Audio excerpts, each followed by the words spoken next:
Welcome to the show, everybody. Joseph Robert, the fantasy football counselor. And online today, I've got a special guest. He is my go-to guy for everything New Orleans Saints. We're talking Alvin Kamara, fantasy football, impact, value, and no one better, man, on the planet than TJay Jones from State of the Saints podcast on the show. What's going on, TJay? Hey, what's going on, Joe? Thank you very much for having me on the show. Excited to have you, man. I appreciate it, man. Now, do you play fantasy yourself? Do you play fantasy football? Yes, I do play fantasy, but I didn't play last year, man. Didn't have enough people to have a league together. So I had to have a redshirt year in fantasy, but I do play. I've been playing over the past few years. Yeah. Now, if you guys are listening in the audio, bear with us today. We had to have him call via phone. We had a little bit of a technical difficulty. He's got great audio. Just today, we just had a little bit of a hiccup, but we had to get this show out to you. It's all about the content today over the mic quality. So bear with us. Is that cool, TJay? You're going to get it back up next time. Yeah, that's cool. Okay, cool. Yeah, I apologize, ladies and gentlemen. All right, all good. Now, get it together. I'm pretty transparent with my listeners, so just a heads up with that. That's why his sound's a little off. Small little hiccup on the audio, but we wanted to get this. We had it scheduled for today, 11:30, so no time to fix that. So today, the focus here, and by the way, guys, make sure you get the 16-round draft solution before I get into this. The game changer. I give you all the optimal players to draft in each round. Get it below or head on over to thefantasyfootballcounselor.com. Don't forget, guys, this will help you crush your leagues. All right, TJay, let's talk about Alvin Kamara. I got some questions for you. And I know a lot about fantasy, and I can tell you this and this and this, but maybe there's some golden nuggets in there, some information, some hidden gems, and some inside information with the players that I may not know. Like I had a guy on, and he told me that David Montgomery for the Bears was working on his speed, so his overall speed's going to improve. Maybe there's some things. That's why I have you guys on, because there's that inside information. So let's talk about Kamara. Last year, not the greatest season for fantasy. Finished 9th amongst running backs, 171 attempts. Again, I like the workhorse running back, especially if I'm investing a first-round pick. Again, always going to get you the 81 receptions, 533 receiving yards, 1 receiving touchdown. I'd like to see more volume. So my first question to you, TJay, is, are we going to see more volume out of him, or is it going to be the same, what you see is what you get type thing? What are we expecting out of Alvin Kamara in regards to volume this year? Well, I think you're going to see a pickup on his volume. You have to take into account the fact that Alvin Kamara missed a few games last season. And also, I think a lot of people expected him to be that 1,100-1,200-yard rusher after the absence of Mark Ingram moving to Baltimore. But it just didn't happen. I look at Alvin Kamara. He said in the offseason, that he was playing the entire season at about 70%. And I know a lot of people in the Who Dat Nation, they were kind of reluctant and raising eyebrows saying, nah, that wasn't it. But I have to say that I agree with what he was saying. You look at his production over the past 2 seasons. I mean, this guy was an offensive rookie of the year.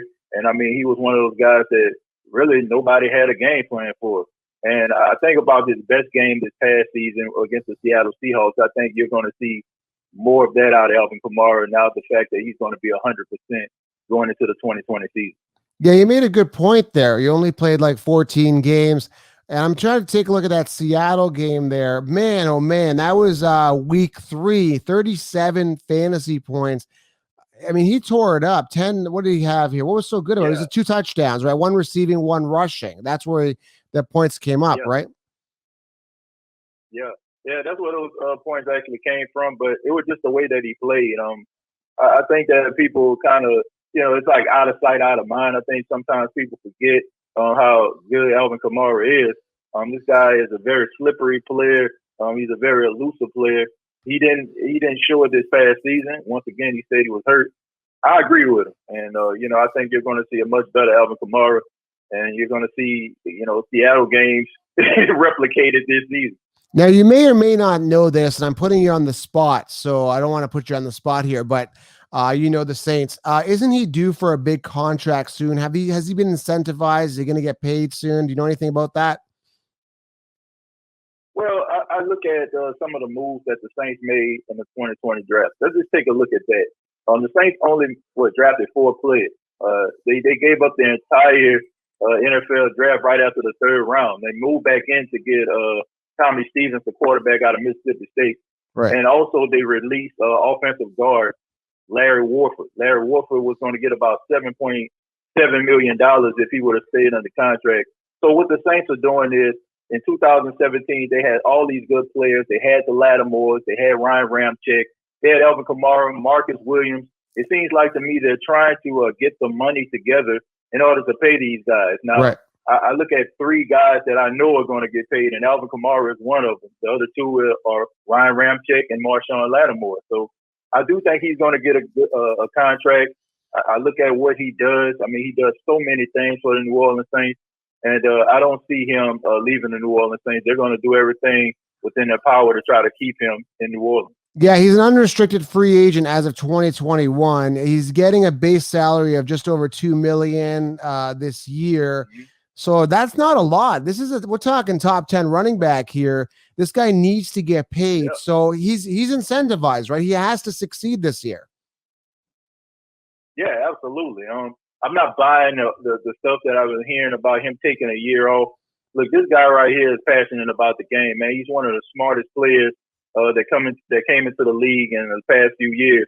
Sean Payton went on record saying that he has a lot of similarities to Marshall Faulk.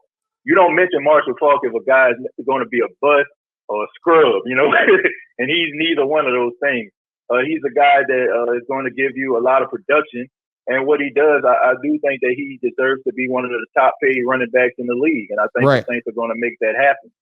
Yeah. Now, how much more are we going to see of Latavius Murray? The same as last year, or do you think Kamara is saying? So what we're going to get? What do you see? More of a spike in Kamara's receptions, more on the ground? Are they going to kind of phase out Murray, or are they going to get Murray more involved? Like, where do you see this? How does this play out with the 1-2 punch? Well, I think they need to get Latavius Murray involved first and foremost, Joe. I mean, you got to look at the production that he put up in the absence of Alvin Kamara. Over 159 total yards in scrimmage when Alvin Kamara went down. Had one of his best games against the Chicago Bears. He had 110 yards rushing. And he's one of those guys that's a volume back, man. He kind of reminds me, not so much of Mark Ingram, but the way that they actually carry the football. These are what I like to call preheat oven running backs. You know, you got to keep on giving them the ball, and more you give them the ball, the stronger they're going to get. If the Saints are smart, if the Saints want to make a deep run in the playoffs, and if they want to make it to the Super Bowl or have an opportunity to, they're going to have to run the football, and they're going to have to be committed to the running game. Latavius Murray is too talented, and he did too many great things in the absence of Alvin Kamara to have him sitting on the sidelines with 10 and 12 carries a game. That's not going to get it done. I think you're going to see a combination of these two guys. Of course, you're going to have Alvin Kamara catching the ball out of the backfield, but you're also going to have Latavius Murray. And I think the Saints, with the first-round draft pick of Cesar Ruiz, it tells you exactly what they want to do. They want to commit to the run. So I think these two guys are going to be a 1-2 punch. And they recently re-signed the third running back, Dwayne Washington, who I feel like is going to be getting some carries as well. I'm a numbers guy here, so I'm looking at it. His best game for attempts, Kamara, last year was 17 attempts. He maxes out at 17 attempts. And then in regards to targets for receiving, 10. Now, here's the problem. Only one receiving touchdown. That's an issue to me.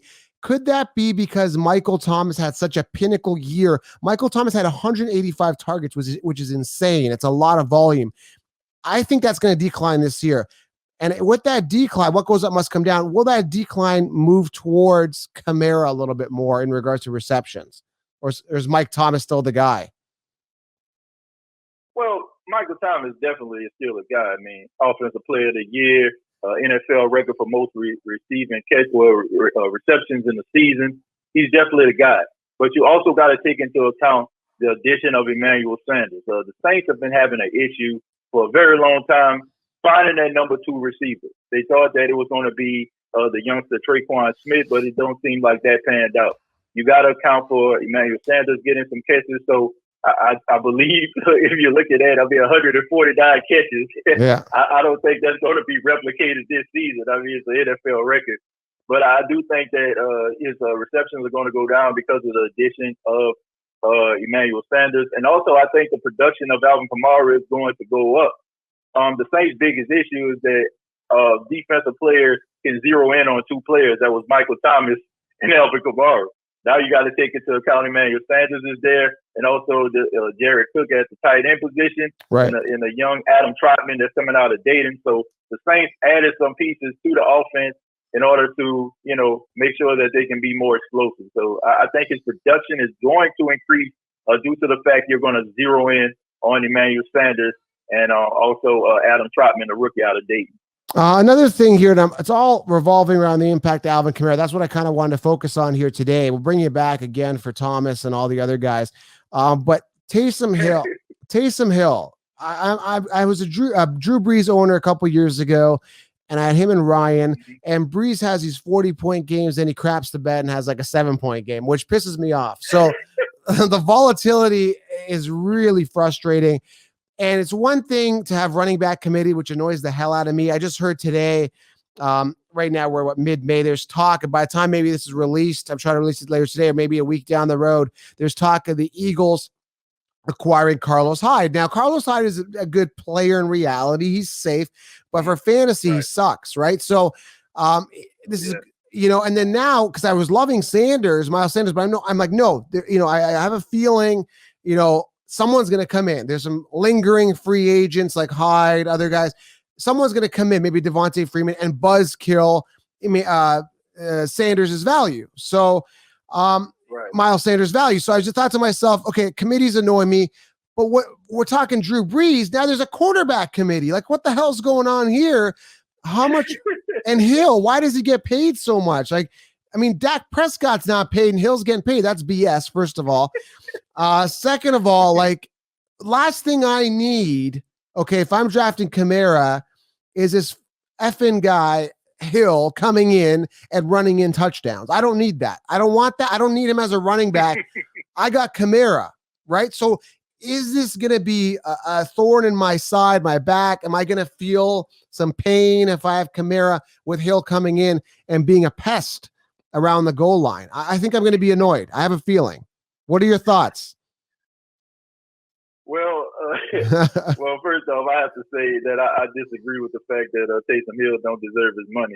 This guy does a million gazillion things for the New Orleans Saints. This guy's running back kicks. This guy's playing tight end. This guy's being a quarterback. I think that when you look at Taysom Hill and what he brings to the table, I think $16 million is too cheap. So I think the Saints kind of got off lucky when it comes to that regard. Right. As far as Alvin Kamara is concerned, I'm not concerned about that at all.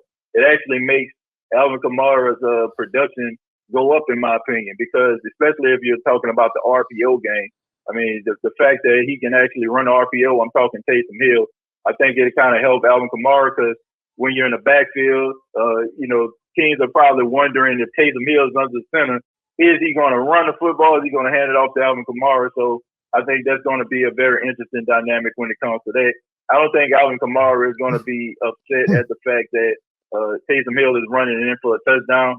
From what I see out of the guy, I think that he's a team first type guy, and I don't think it's a facade. I look at his demeanor, the way that he carries himself. He's a team first guy. I understand he wants to get paid, but when Alvin Kamara gets the ball, I think that his work is going to speak for itself, and it's going to have him running all the way to the bank. Interesting perspective, because I thought it might have hurt him, but that's a different angle, and I like that. That's why I had you on, so that you got to understand, I'm crazy. You can't argue with production, man. Argue with production, man, no matter.